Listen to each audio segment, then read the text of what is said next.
This episode is sponsored by the Cedar City Business and Innovation Center, dedicated to supporting local businesses and entrepreneurs. It provides resources and services aimed at fostering business creation, growth, and retention.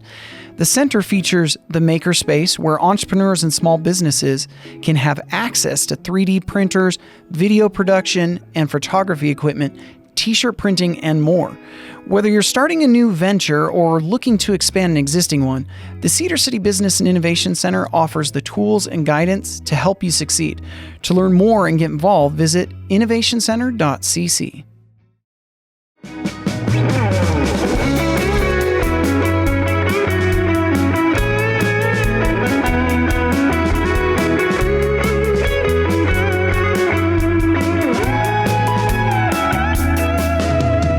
Welcome to Explore Local podcast, presented by Visit Cedar City and Bryan Head, as well as the Cedar City and Iron County Economic Development.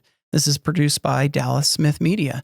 And today we have a special guest, Jon Oglesby, with the Larry H. Miller Utah Summer Games. Jon, welcome. Dave, it's good to be with you. Good morning, sir. Yeah, good morning. So the Larry H. Miller Utah Summer Games. So how long have you had that sponsorship with Larry H. Miller? So the Miller family has been a sponsor for the last 5 to 6 years. Awesome. Came on as a title sponsor for the department and really brought a lot of energy, definitely some much needed resources, but I would say a great deal of credibility to what was already an established Utah tradition, and then adding the acclaim as well as just the notoriety that the Miller family name carries has definitely helped elevate our program and our university. Yeah, we always appreciate great sponsors that help these community events come to fruition. Absolutely.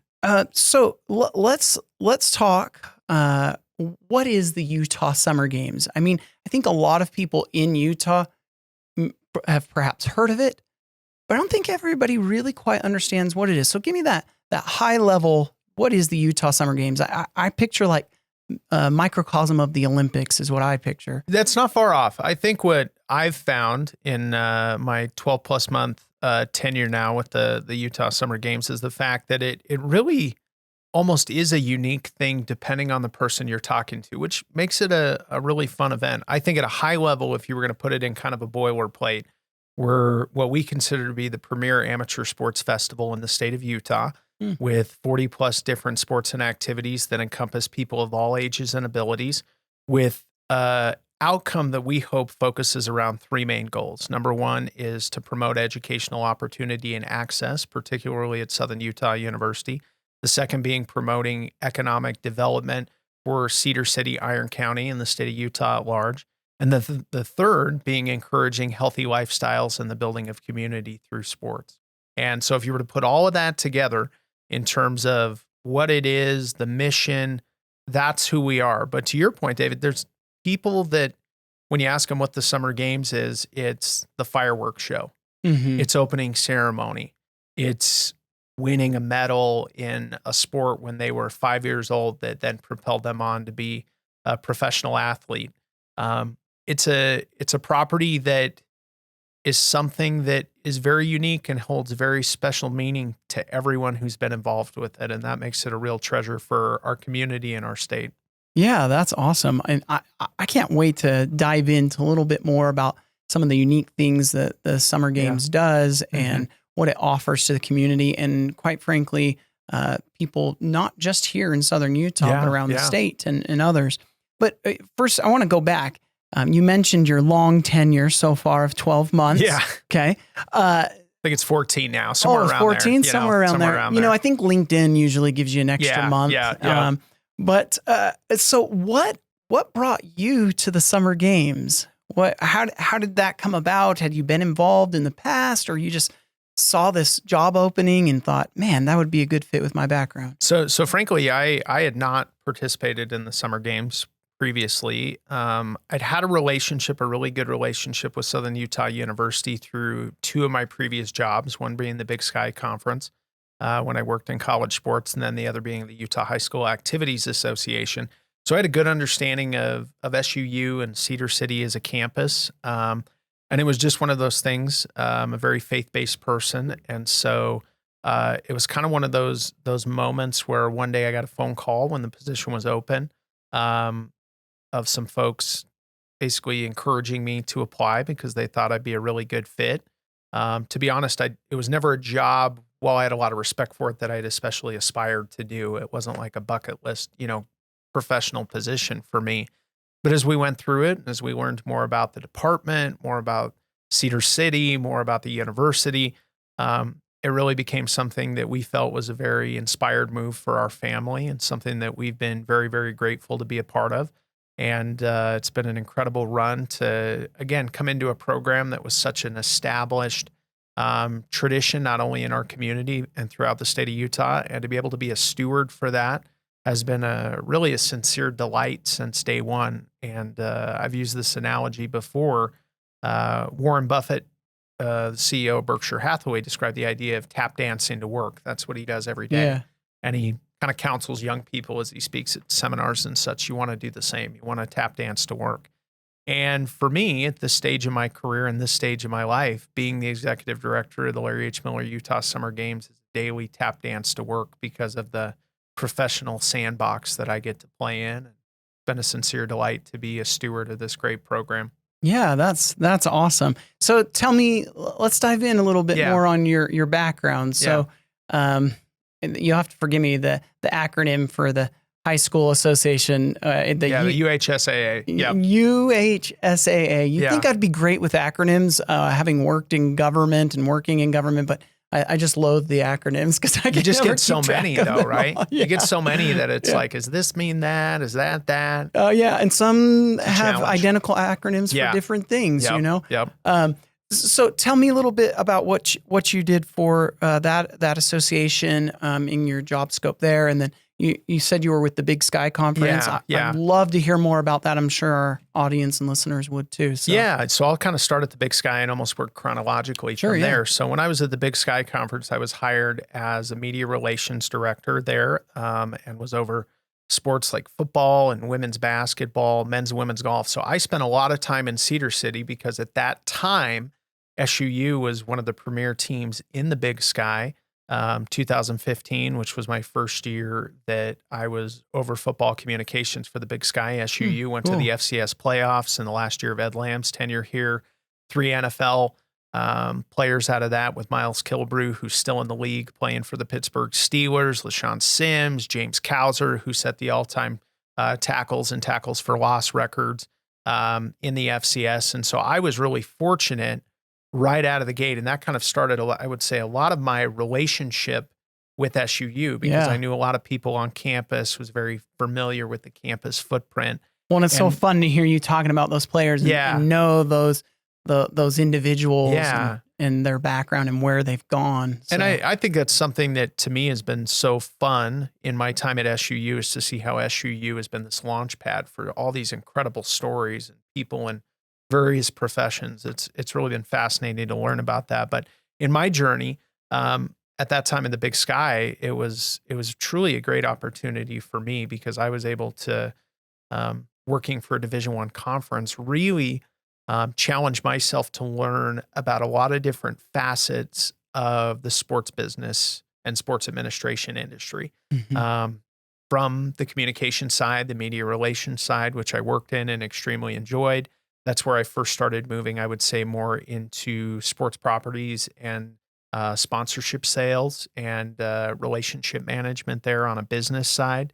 And then also, too, even moved into more sport administration, championship planning, things of that nature that really provided me with a good launching pad, I would say, to then move into my job at the UHSAA, where I started in 2017, and I was there for 6 school years.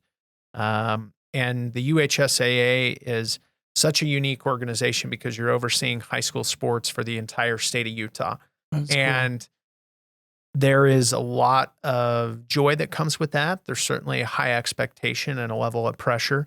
But day to day, I was the contact for a number of sports and championships associated with those sports. So remind me, what did you say your role was? I was an assistant director there. Assistant director, okay. And director of basketball, cross country, track and field, boys and girls lacrosse, speech and debate, tennis. Awesome. I had a pretty wide speech and portfolio. debate. Yep, speech and debate. I wouldn't have thought of that because you think sports, right? Yeah, and that's what's interesting about the UHSAA is the reason it's an activities association and not an athletic association is the UHSAA also oversees speech and debate. They oversee solo ensemble music. Gotcha. They oversee theater. So I wondered why you had said yeah, activities. I yeah, expected athletics. yeah. So that kind of added a unique development there just to my career of being able to be involved with some different activities that really added, I would say, breadth and depth to my career and really just feel blessed for my time there. It taught me a lot in terms of my career. And we, went through a lot of difficult things in my time there. But again, it added this very much a believer. Things don't happen by accident, right? Everything's a progression. Yeah, Everything sure. happens at its intended time. And for me in that time period of my life to have a position where I was able to add a lot more breadth in terms of championship management and planning, creating an experience. I was very much involved on our technology and media side. So added continued breadth in those areas. And then I would say that one of the biggest areas that I added was government relations. I served as one of our lead people there in terms of managing relationships with various state government entities and with the State Board of Education. And that opened up an entirely new treasure chest, if you will, of professional skills, but really relationships. I think that's one of the biggest things that I take from my time at the UHSAA is just the relationships that I gained with so many different people and people of varying titles, if you will, and levels of, professional accomplishment. Whether it was a coach at a small 1A high school in rural Utah, all the way to, some of the more name recognition friendly people in our state. It was really fun to be able to be a part of that. Extremely stressful at times, but was an experience that I enjoyed and I'm grateful for. Man, I'm so glad. I'm sure the community is so glad to have you here with your experience and having those ties with SUU and with Cedar City.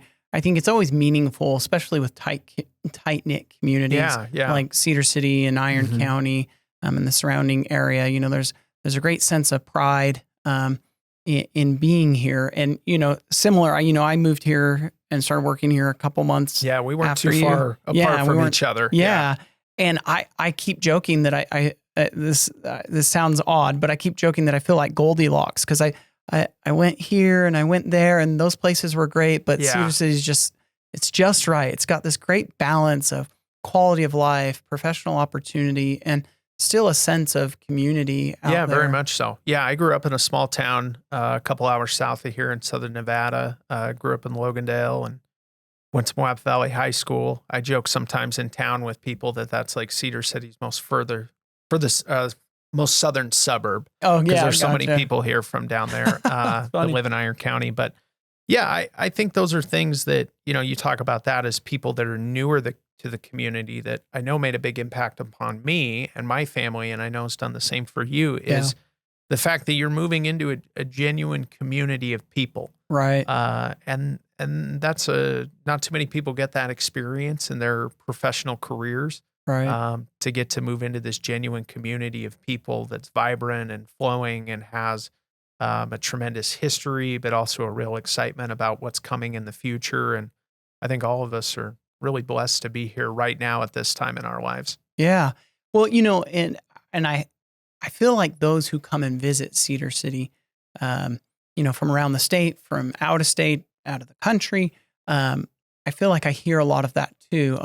Man, this is just such a fun community. You know what I mean, to be in, and part of the premise of Festival City USA was to bring people here, to showcase what we have here, to help boost the economy and really show the wonderful quality of life that we have here. Now, Utah Summer Games started back in 1986. Is that right? 1986, yeah. Okay, so let's take a step back. I know you weren't here back in 1986. I was not, no. Yeah, so tell me a little bit about the background that you know of and some of the key players or things that helped the Utah Summer Games get where it is today? At least let's just dive into how it got started. Yeah. So the Utah Summer Games, and I've said this before, but I think it's the best analogy to talk about it. It's really a love story, in my opinion, between people in this part of the state, the sports community in general, and the people of the state of Utah. And really where that love story started was actually not even in Utah, but it actually was in Los Angeles in 1984 with the 1984 Summer Olympics. So I think what's important for sports fans to realize is the Olympic spectacle that we see now, that just concluded a little bit ago in Paris. And now we're in the Paralympics right now. Yeah, in the Paralympics,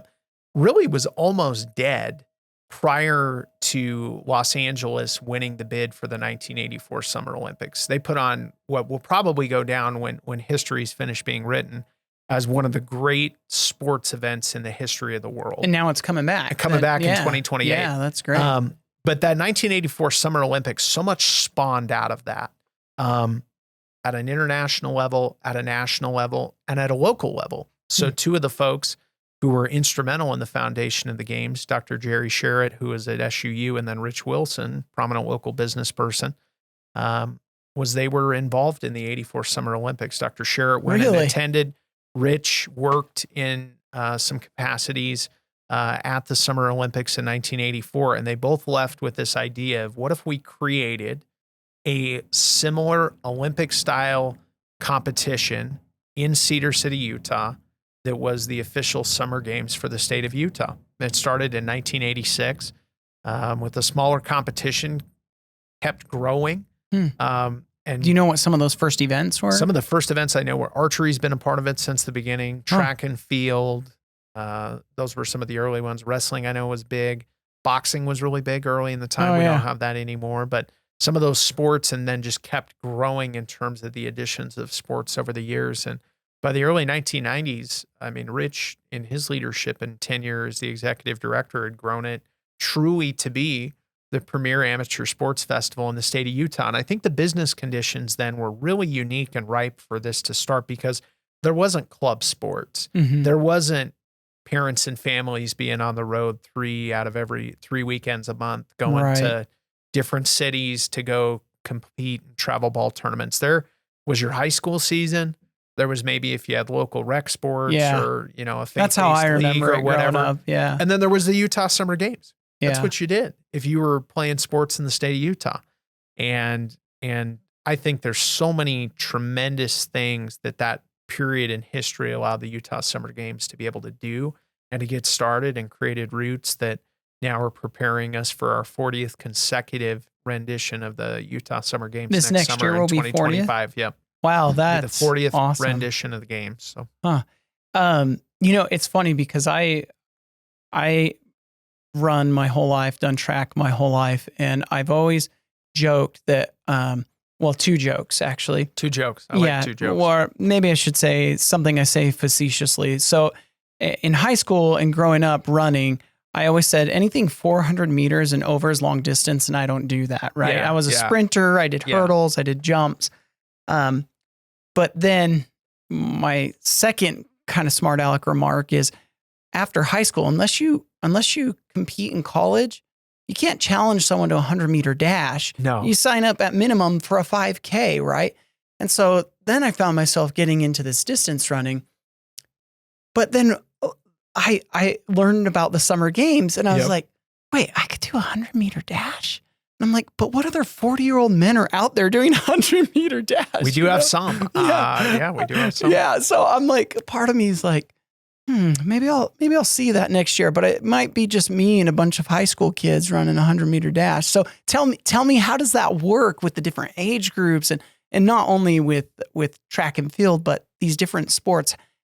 You have people from various ages, right? Oh, that we are do. able to participate. Anybody in the community can sign up. It's like $10 or $15 per event that you participate in. Sport to sport, it depends. But yeah, to your point, David, is I think our sport coordinators really do a very unique job of trying to create within their own individual sports an atmosphere where people are able to find competitive energy and their own individual version of success, whatever that is. So, in your case, there probably are. without knowing the numbers, a number of people that are former sprinters Yeah. that basically have signed up in an age bracketed area where you're competing against similar aged people. Yeah. Luckily, you're not going to tell them how fast you still are because they may protest that. But no, it's our mentality is, again, to try to create a unique experience where people are able to compete against similarly aged athletes Yeah. in a venue that allows them to achieve whatever that personal best is. Right. For some people, that's still being able to compete. For some people, it's actively winning and posting PRs. Yeah. And we do that across all of our sports. Yeah. Speaking of track and field, I met a gentleman this year. He's a retired Army doctor, is an obstetrician, has worked all over the world, lives in Salt Lake City now. He's lived everywhere in the United States and all over the world you can think of. And he comes every single year. He's in his mid 80s, great shape, tremendously sharp wit. Comes every single year to compete in the Utah Summer Games because he still hurdles Really? and competes in the hurdles Wow. I'm so glad to hear you say that. and race walking too. Yeah. He does both. But When I was a kid, so another joke. I always joke around that I'm the Uncle Rico of running. oh boy, Like, if coach just There we would have go. put me in, Yeah, right? And yeah. so, but like I said, you can't really compete when you're older in a 100-meter dash or hurdles. In fact, it's so fun to hear you say that about an 80-year-old man running the hurdles, because when I was, I don't know, third grade or something, there was like a Chiquita banana commercial. okay. And there was like an 80-year-old man who they showed was eating a Chiquita banana and still running hurdles in his age. Yeah. And I thought, I'm going to do that. And being shorter in stature, I probably should have stuck with sprints, but I was obsessed with hurdles because I saw that old man. I thought, that's who I want to be when I'm 80. I want to be active like that when I'm 80. And that's what I love about the Utah Summer Games. So that's a full circle for me to hear you tell about that gentleman's story, Yeah. because that's what I see. The Summer Games offers that if you want to be competitive, or if you just love a sport and you want to go play it, and you don't have those opportunities year round elsewhere to play, it creates an atmosphere where everybody can participate in the community and relive their glory days like Uncle Rico, right? Yeah. Well, I think that your story, some of the stories of our competitors, ties into that third piece that we really talked about, which is encouraging healthy lifestyles and the building of community through sports. There's something about sports that really is a unique phenomenon. It's very hard to describe. It brings Right. people of various ethnicities, socioeconomic backgrounds, Political ages, positions. political Yeah. positions, brings people to a very common place where everyone is experiencing relatively the same thing, going through the same thing, and a lot of times has similar alignment. They may have no other alignment, but they have alignment on one thing, Yeah. and that's a shared passion for a sport. And it's amazing the stories. It's amazing the camaraderie. It's Mhm. amazing the genuine fellowship and connection that can happen out of that. And that's what makes the third component of our mission, if you will, so vitally important, Right. because of the people, Right. to your point, that take what they saw in a commercial as a child and spark that into a lifelong passion. Well, yeah, we had some friends that live 6 hours away. They Yeah. were here, I think, for the softball tournament. That's great. Diehard softball enthusiasts, and I think there was basketball too. One of their kids was doing, and they're like, well, some rain happened on one of them, so there was some delay, and they spent like a week and a half here, and they had no qualms about it.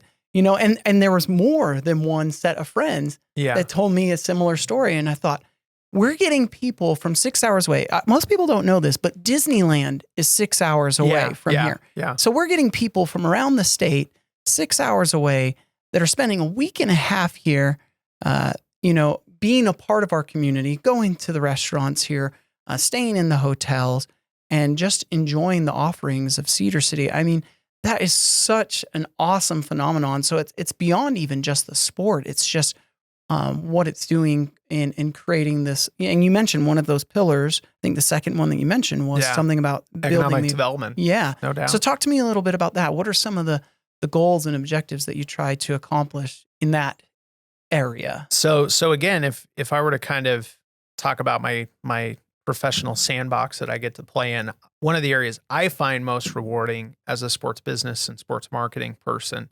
is the part of the sandbox that deals with economic development.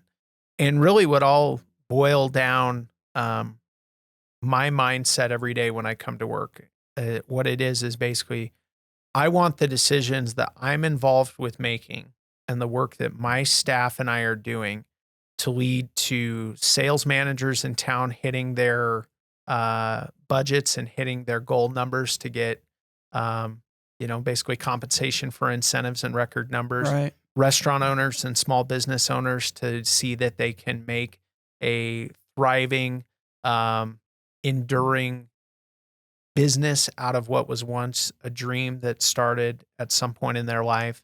To see business owners in town who are rewarded for their continued investment in our community are then able to share that across the community through generosity or through just their own employing people and creating a stable economic base for the years when our tourism numbers maybe aren't as high. That's really the goal.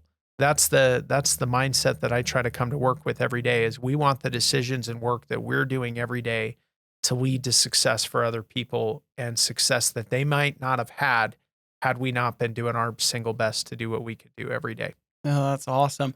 So, so this year I went for the first time to the opening ceremonies. Yeah. And that's where I say it's kind of a microcosm of the Olympics, right? Yeah. I just felt like I was in this mini Olympics, but there were my friends from 6 hours away marching in the little parade around. And I shouldn't say little, it was big. That stadium was packed. Yeah, record number of participants this year. Yeah, how many at participants? The opening ceremony. So this year we had over 12,000 participants. That's so crazy. Almost 10,000 unique participants. What's interesting is so many of our people do multiple sports within the summer games, which is fun. But so record 12,000 this year. Unique participants with duplicate. Almost 10,000 unique participants. 10,000 unique. Over 12,000 when you put it all together of the multiples. So that's awesome. So walk us through opening ceremonies. Like for those who've never attended, whether you're a local and you've just never been and you've been here for the whole 40 years, or if you're from, out of the area and want to learn more about Utah Summer Games, tell us about that experience. So the opening ceremony experience, I would say, is a multifaceted celebration of the kind of dream of the Olympic spirit, community again. It feeds into that third component of where we talked about community, healthy lifestyles. There's a celebration of that. I do think it is a very authentic celebration of what makes Cedar City and SUU such a vital relationship in driving Iron County to what it is today and where it's going to be 10, 20, 30, 40, 50 years from now. And I think it's a celebration of the future. Yeah. Because so many of our participants are younger people.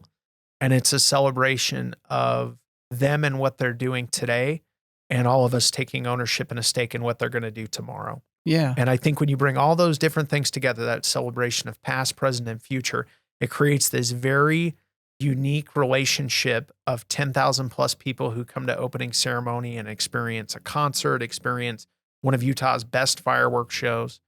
And they experience all this, in my opinion, in one of the most picturesque universities in the entire United States. Agreed. In one of the most picturesque cities in the entire United States. And in a way, it's hard to describe because of just how pure and simple, yet incredibly complex and vibrant an experience it is. Right. So they come to this unique city with a unique backdrop. And there's, and I described it as a parade. I don't know if that's what you described. We do have the parade of athletes part. Yeah. So describe almost the schedule of events that night in the ceremonies. So what does it start with? What does it end with? And walk us through that. So you create this picture for people in their minds. So I think one of the first things that we have that evening is the block party. KSL TV has been a tremendous partner in helping us to build that block party. And really what the block party is, starting at approximately 4:00 or so in the afternoon, is an invitation to the community to come on campus at SUU and come have a great time. Community partners there, had an increased media presence this year with radio stations doing live remotes and television, KSL doing live cut-ins, if you will, coming down here for that. And the block parties is basically an invitation for people to bring your family, come over to SUU, enjoy different activities and visiting with local businesses and vendors, having dinner, if you will, maybe from a local food vendor, and getting on campus and immersing yourself into that Summer Games opening ceremony experience. Then you move on to a little bit later, we have a short VIP reception. And the reason I bring that up is we do a lot of recognition within that of people who've played a massive part in the yearly management of the games, giving awards to some people. It's really been a fun thing. You also have a lot of volunteers, also right? have a lot of volunteers. Do you know about how many volunteers you guys have? The number I've heard is kind of fluctuated. I would say we have roughly anywhere from, at one point I know it was 1,000. Oh, wow. I think, now you're looking probably more 400 to 500 people that are that's crazy. playing some role, whether big or small, in what we're doing. That's amazing. So yeah, there's the celebration of that aspect of it. Then you go into kind of getting ready, the excitement of people walking around the track, if you will, and the parade of athletes. And they're holding these big signs with the different types of sports that they're in, right? And there were so many different sports. I thought, well, how many, you said it earlier, how many sports again was it? 40 plus unique athletic activities. Wow, and still so growing. Cool. Yeah. We're kind of like Disneyland in the sense that as long as there's imagination left in the world, we won't be completed. Yeah. So, all right, keep walking us through, and then I want to dive into some of those sports. So keep walking us through. We have this parade of athletes, which is always a great, just again, kind of visual embodiment of what we're trying to do, bringing people together in this spectacle of sports, if you will, walking around the track, being celebrated, feted just the same as you would at, say, an opening ceremony for an Olympic event, walking around the track, filling into the infield, and then moving into different short programming, whether it's welcome speeches from various political figures. We were super happy. President Mindy Benson always does such a great job opening the show, but this year we were super excited to, the first time ever, have a sitting U.S. Congressperson who spoke at the opening ceremony in Representative Celeste Malloy. First Lady Abby Cox was there as well, and just kind of, again, created that atmosphere of how this is a very special, unique setting and is a big deal. Did you lit the torch as well, right? Or I can't remember. Did you do that here? I did. We do. You do. I didn't personally. But it was Doug Padilla, right? Doug Padilla, yeah. And so tell about Doug Padilla, because a lot of people don't know about, he's kind of one of those quiet forces that actually has some cool accomplishments. Yeah. So we were, the whole inspiration of the opening ceremony for the 2024 show came in paying homage of the 40-year anniversary of the Olympics in Los Angeles. So Doug, who is a major figure in Utah sports, particularly if you're like you, who's in the running and track and field world, Doug's story is so incredible. So he grew up in California, came to BYU, won an indoor national championship in the 5,000 at BYU, went on to a professional running career, and then competed for Team USA in 1984 in Los Angeles and 1988 in Seoul. At one time was the top ranked runner in the world in several different distance races. And then went on after a pretty horrific car accident that almost cost him his leg to rehab and get back into it. Yeah, that's an incredible story you need to look up. Doug then went on to create a business in Utah called Runner Card, right? Which kind of anyone in cross country knows Runner Card. Yeah, anybody in cross country and track knows Runner Card. But is this site that basically helped organize and time road races, high school track events. And so anyways, Doug's contribution to sports in Utah is massive. Yeah. And as we went through the names of people that we wanted to potentially have be the torchbearer and light the cauldron, Doug's name just shouted itself that it needed to be the person that we were going to do. We actually have our 2025 cauldron recipient or torch runner set as well now. Can't quite divulge it yet. Okay, but I was going to ask. It's a big name. Oh, cool. It's a big name. You'll have to whisper in my ear after the show. I'll tell you after the show. I know a couple Olympians too for future years. Yeah, so, this person is a multi-time Olympian. Plays a large role in as a Utah native, by the way. Actually, a Utah Summer Games participant. Oh, awesome! Growing up, and plays a large role in the we're teasing larger it out. Olympic That's good. function. So when we release that name, people be like, wow, I'm excited. This is a good get. So I'm we're excited to hear for this. it. Yeah. That's great. Yeah. Well, awesome. So let's dive into the sports themselves. Yeah. Tell me what is you think, not in a strange way, but what do you think is one of the most unique sports that the Summer Games does? I would say that I think one of our most unique events that we've gotten into and tried to go through is there's a variety that we brought back this year. I think we brought back karate. While it's big in gyms and stuff, you don't see it in competition as much. As maybe you did 20, 30 years ago. Building off the momentum of Cobra Kai coming back here? Yeah, kind of that's the big thing. Power tumbling, just different sports that I think the Utah Summer Games is almost like a time capsule of sports and popular American culture over the last 40 years. Yeah. So we have sports that we're adding right now, like competitive mountain biking and getting into 7-on-7 football and girls flag football next year. Those are hot, cutting edge. Hoping to add lacrosse in the next couple of years as we get more mountain field space in town. Sure. Yeah, they're as hot as you can get right now in the sports landscape. Then you take sports like karate, power tumbling, archery, horseshoes, different sports. Horseshoes. Have do you do cornhole? We do. We are adding. We had a kind of an exhibition cornhole experience at the block party last year. We are adding cornhole this year. That's awesome. With some local Cedar City business people who are big into the cornhole regional competitions that are going to be running it for us. That'll be the night before opening ceremony on Thursday, June 5th. So we're super excited to have that. I just got to warn you. So I've when I worked out in Florida, most people don't know Central Florida is very Southern mentality, barbecuing and cornhole tournaments. Yeah. And so just really vet the cornhole team names. Because sometimes they're like those license plates that go under the radar. Yeah. It's like, no, what is that? What is that name saying? So well, luckily it's all individual here, competitors, right? Oh, is so it? We don't have teams. There's no teams. No, there's no teams. It's going to be individual cornholers. Individual. So we'll one-on-one. Okay. Take care of that problem before it ever happens. But I've seen some of the most unique cornhole team names. It's great. Yeah, it's awesome. we're hopefully gonna avoid that becoming an issue. But so we're, again, I think it's just to describe the Summer Games is to describe it that way. And again, it goes back to why everybody has such a unique impression or experience about it, because we have a buffet of offerings, if you will, from popular American sports and recreational sports over the last 40 years. Yeah. So I was talking earlier about the Uncle Ricos like me. Yeah. But I suspect the demographics, the majority of your participants are probably within a certain age range. Yeah, you talk your demographics? Yeah, you're looking 75% of our participants are from roughly 10 to 18 youth sports. Okay.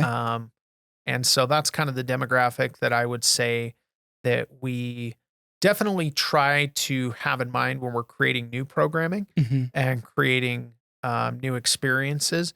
But I don't want to undervalue or undersell the growth in the weekend warrior crowd, if you will, of folks that have been athletic and competitive throughout their entire lives and careers and are still looking for something to do. I look at the explosion that we've had in pickleball. Yeah, and, absolutely.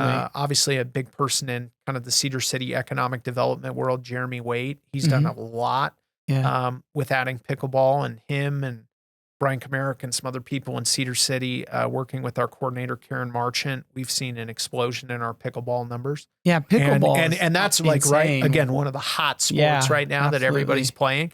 But that's a crowd that, to be honest, tends to skew 30, 40 plus. Oh, really? And these are incredibly competitive athletes, great shape. And they are very much in that third component of healthy lifestyles and healthy.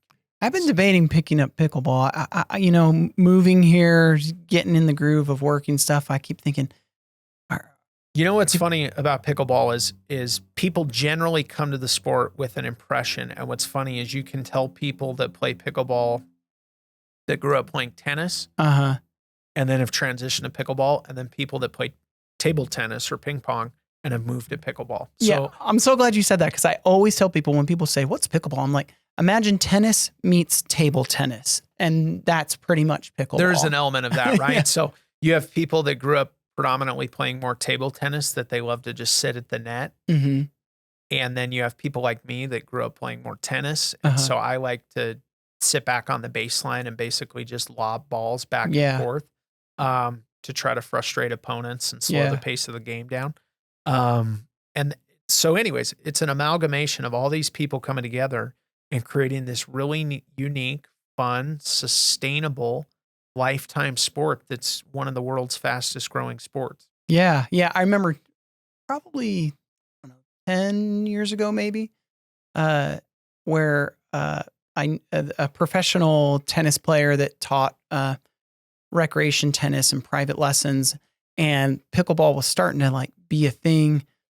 And he was very anti pickleball because John McEnroe is not pro pickleball. I can tell you that. Oh. He is not a pickleball enthusiast. Yeah. So he tried to really get people to do what they would call like, there's like a tennis ball that's a little slower at the way it hits, like red and green or whatever. Yeah. But I just watched as pickleball blew up and I thought, man, don't miss the mark here because this is something that people are just loving. And I mean, St. George just opened, I think, the largest pickleball facility. I don't know if it's just in the state or if it's in a wider region than that. But yeah, well, and from a sports business standpoint, pickleball is incredibly profitable for communities that really invest in it. There's a huge initial investment because you have to spend a lot of capital in creating the right facilities.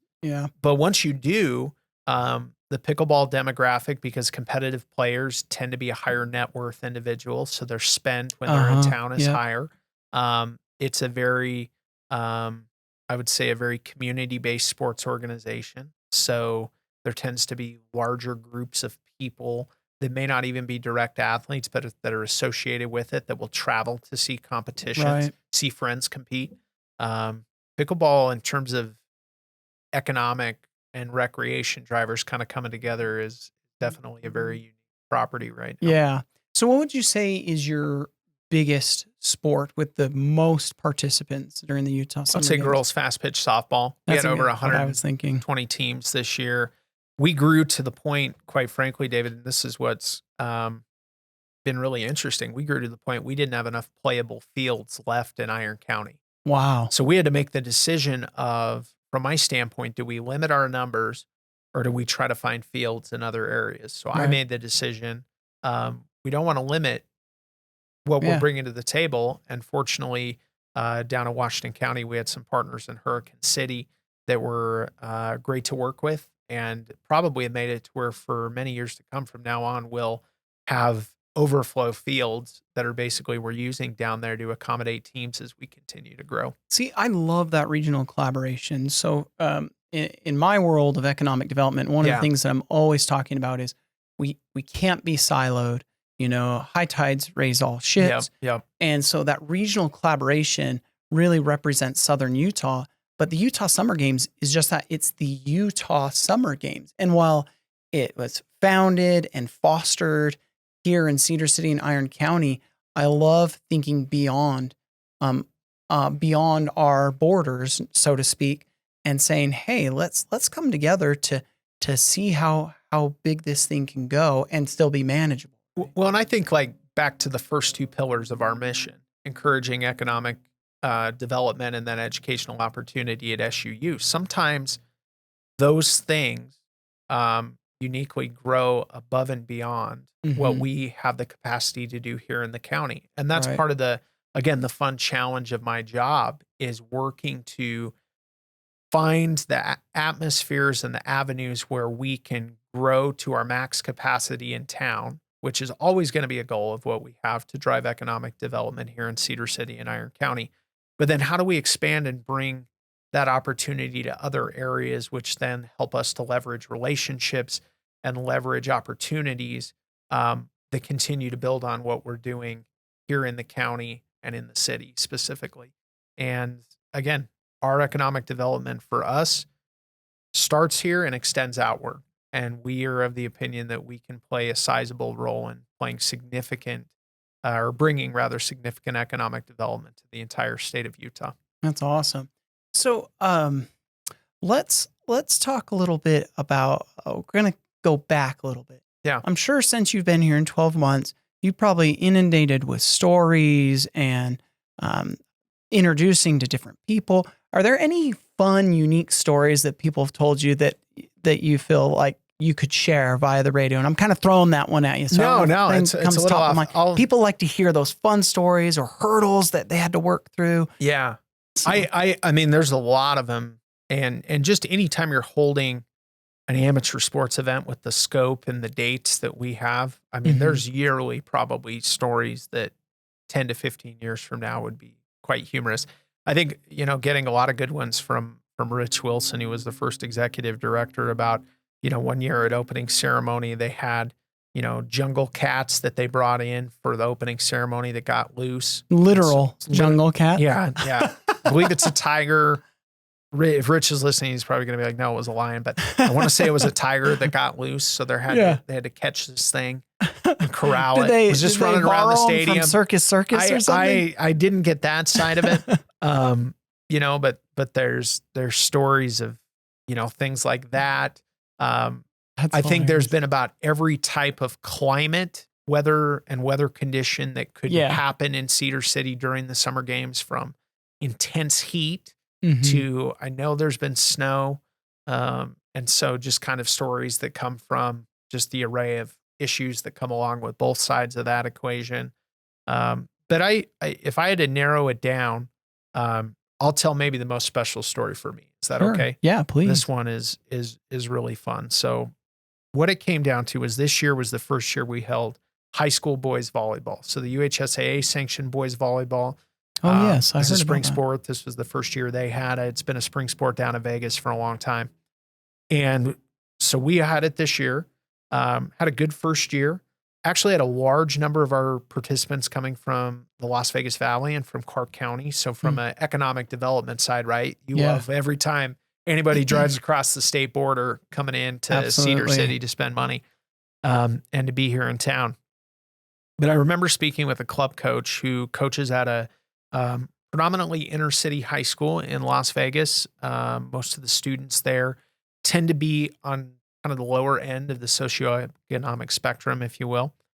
And he shared a story of how his team getting out of Vegas got a different experience, played different teams than they normally would in a club atmosphere.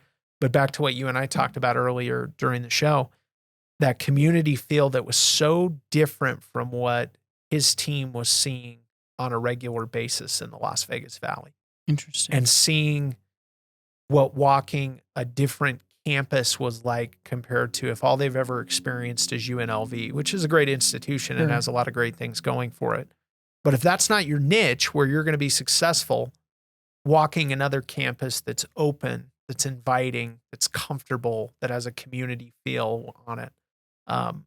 Hearing his story and the story of his team and talking about how that was a really refreshing change for them to get in the Utah Summer Games that only we could uniquely provide. Again, is that one that, may elicit laughs or may be one that's told, 30, 40 years from now as some of the more memorable highlights of the games? I don't know. But for me, that spoke to the power and the magnitude of what we're doing and what we've always done. Right. But that was just a unique story that really spoke to what we do. Yeah, I'm actually really glad you brought that up, because I think a lot of times it's those special experiences that aren't necessarily talked about because they are special experiences where you can see what I would say is probably, to me, being a newbie, the real premise of the Utah Summer Games, and that's to create community. Yeah. Bring together the community. I mean, economic development's great. I'm going to be advocating for that and all these other things, but really it's about bringing the community together and helping other people outside, both within Cedar City and Iron County, but people outside, to see what makes this area so special in that sense of community. And we kind of talked about that in a little bit in the beginning. And I love it when people come here and have this sense of, wow, I really feel welcomed. I really feel like I'm a part of that. And that was a special experience. And, you see that with people that go to the Shakespeare Festival. You see that with the summer games. You see that with people. I was talking to someone just the other day that said, oh, yeah, I grew up and my dad and I used to always come here from California to ski at Bryan Head. And so there's just kind of these unique offerings here that not just unique offerings, but this collection of unique offerings, right?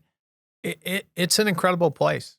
And I think any incredible place always starts with one thing, and that's incredible people. Yeah. And we have a lot of incredible people in our community. Yeah. And I think it makes it a special place to live. I think it makes it a special place to go to school. I think it makes it a special place to do business. We have our own challenges and our own issues, everywhere does, right? But I think we have a real unique culture here in our area that is conducive to people having a lot of latitude and a lot of space to create the best possible version of themselves. And I think anytime you have a culture and an atmosphere that can do that, it's a pretty special place to be. Yeah. So, okay. So I've talked clearly part of Explore Local podcast is just to toot the horn for Iron County and Cedar City. And clearly we've done that. But my next question is, are there other areas that do something similar to the Utah Summer Games? Are there other states that do something similar? Is there kind of an association of these types of so events? we're part of the National Congress of State Games, which is kind of the governing body of all of the different state games around the country. And it's affiliated with the U.S. Olympic Committee, so there's a relationship there.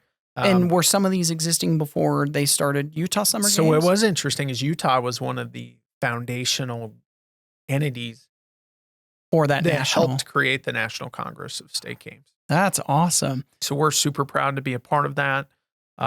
We're excited for some announcements that are going to be coming in the next 3 to 6 months about what that relationship is going to do for the entire state of Utah. I love announcements. You're just teasing me right now. And we're excited in the wintertime to have a pretty big announcement coming about what we're going to work on with the National Congress of State Games to do for Utah. Yeah. And anyways, stay tuned on that. Similar with the announcements, do you have the juices flowing as kind of a throwback since the Olympics are coming back to LA and that was the impetus of the Utah Summer Games? Are you guys starting to get the juices flowing of saying, hey, what should we do when they come to LA again? Even though that's not here in Utah, but that was kind of the impetus, right? I think our big thing is we're trying to leverage ourselves and position ourselves in the Utah sports community to be looked at again as a vibrant piece of what's going on in Utah sports. Yeah. And I've said this for years, and every headline week after week only cements this. There's never been a better time to be in the sports business in the state of Utah than right now. There's never been a better time. Why is that? Why? Just the investment that's coming from private capital into the sports space, the amount of professional franchises that we now have. We have 3 now. When you consider hockey, basketball, and soccer, you're going to add a 4th. I'm very confident that the Miller family will get Major League Baseball across the finish line in the next 3 to 4 years. When you look at that amount of investment and what that does, and then you look at the growth in major college sports, it does truly trickle down. Yeah. And I think what our hospitality and sports tourism partners across the state, whether that's Maria Twitchell here with Visit Cedar City, Bryan Head, or Clay Partain with Visit Salt Lake, what they're doing is actively marketing the very unique business environment we have in Utah. And sports business is no exception to that. Yeah. And whether it's a weekend competition all the way up to the highest events in professional sports, I believe our state is the best place in the world to do sports business. I love to hear you say that. And I'm going to give a little shout out because you mentioned, we've got the Utah Hockey Club and a lot of these other sporting ventures happening for professionalized sport. PGA Tour Golf. I don't want to leave them out too. Down our friends down in St. George with Black Desert. And again, to take a venture capitalist and manager like Patrick Manning and his group and bring them to Utah. I mean, again, sorry to detract. No, it just talks to the level of investment that's happening in our state. The one that I was going to talk about is about 4 years ago, a friend of mine, Isaac Wood, he helped do recruitment for BYU, track and field and cross country, working with Ed Eyestone, who's legendary, who was an Olympian himself. And he had this idea, and he went to Jared Ward, who ran in the marathon of the 2016 Rio Olympics, and said, I have this idea. And I'm putting a lot of words in Isaac's mouth, so forgive me, Isaac, but he had this idea, and he said, he'll call us in a minute. Yeah, he probably will. He'll text or call and say, like, what are you guys talking about? But he said, we in Utah, every year we essentially have national, individual or team national championships in high school or college in track or cross country. Every year we have someone that's a national champion, but when they get out of college, they either no longer participate or they go out of state to find the professional resources that they need. So he said, what if we start a professional running team right here in Utah? And they talked to Henry Marsh, who's an Olympic steeplechase, been a mentor to Kenneth Rooks at this last Olympics. And Henry Marsh said, make it a nonprofit. And it went through a lot of bumps and hurdles. They worked and got some funding from the Utah Sports Commission. And now, just recently, we had, I think it was 7 different athletes that are part of the Run Elite program. And here was the big catch. They could be shoe agnostic. So each of them could have their own shoe sponsors and other sponsors and still be part of the Run Elite program. And we had, I think it was 7 athletes, I could be mistaken, from the Run Elite program. And I think about 12 total athletes from Utah that went to the Paris Olympics. And not only have we been retaining some of those Utah high caliber professional athletes, we've actually attracted athletes like Grant Fisher, who won 2 bronze medals in, I believe, the 5,000 and 10,000. And then Kenneth Rooks, who won silver in the steeplechase in Paris. And then, of course, we have Connor Mance and Clayton Young that were in the top 10 for the marathon. There is so much, and I say that, and I'm touting it a little bit. I am, I participated in helping some of the formation of that. But I say that because I think you're spot on. There's so much going on with sporting here in Utah right now. I mean, here from Cedar City, and he ran for SUU, Hayden Hawks, who just won a major race, an international race, and was in the top 3 finishing for another major international race. And he trains right here in Cedar City. And he's not the only professional trail runner. He's an ultra trail runner. And, he's got a great comeback story, and I don't want to digress too much, but what I'm getting at is kind of what you're saying. I think right now there's been such an opportune time for sports. And I think that opens the door for the Utah Summer Games. I think it opens the door for Cedar City and Iron County and for Southern Utah and Utah as a whole, really. And I'm digressing on your point, but I love what you were saying. I look at it this way, David. We're the ideal sports partner, I think, for every professional franchise and every major sports organization from Las Vegas to Salt Lake City. Man, said it so succinctly. Well, there's not one organization from Las Vegas to Salt Lake City that I don't think should have a vested interest in what we're doing with the Utah Summer Games. And I say that not from a point of arrogance or from a point of pride. I think what it really is what we're doing is cultivating and creating a community of sports enthusiasts who are vested in the community that, again, uniquely comes through athletics. Yeah. We're creating that on a yearly basis, and we're doing it in the dead center between 2 of the largest media DMAs on the West Coast in the Intermountain West in Las Vegas and Salt Lake City. And we're doing it again in a place that is vibrant in terms of its beauty, in terms of its community culture. We're a place that, in my opinion, again, every sports organization has a place to participate in the success that we have with the Summer Games and have their own success organically come from being a part of that. Yeah, I appreciate that. Well, Jon, I appreciate you taking the time No, this has been so come much on the fun. show. Yeah, it's fun to just kind of talk about the great things going on, and hopefully we'll hear more of what lies ahead. You've teased me with a couple things. You've teased our audience with a couple things. So I'm going to hold you to it in 3 or 4 months. I'm going to be like, so what's your big announcements? Yeah, you know? we're hopeful we've got 2 for sure in the hopper, and we're hopeful that we're going to have 3 or 4 big announcements coming in the next few months. So yeah, we've got exciting things that we're working on. We couldn't do the exciting things that we're doing right now without the support of a lot of people, whether it's from people in the community such as you, obviously Maria and the Iron County commissioners on the Visit Cedar City Brian Head and Iron County Commission side, our city council, our mayor, so many different, our university presidents, so many people contribute to what we're doing. But I don't want to leave out the people too that contribute through their service, through their energy, through their willingness to come together to create a unique experience for all of our out of town visitors. And that is the citizens of Cedar City and Iron County. Right. And I'll go back and close with this thought. It's always been a love story, the Utah Summer Games has, because it's been a love story of the love that people in Cedar City and Iron County have for their hometown, for SUU, but also the love that they have for every single person that gets off the freeway and stops in our area. Yeah. And as long as that spirit remains, the Utah Summer Games will always be one of the greatest love stories that'll be told in terms of what a group of people united in their vision and their hospitality can do to drive opportunity for an entire region of a state.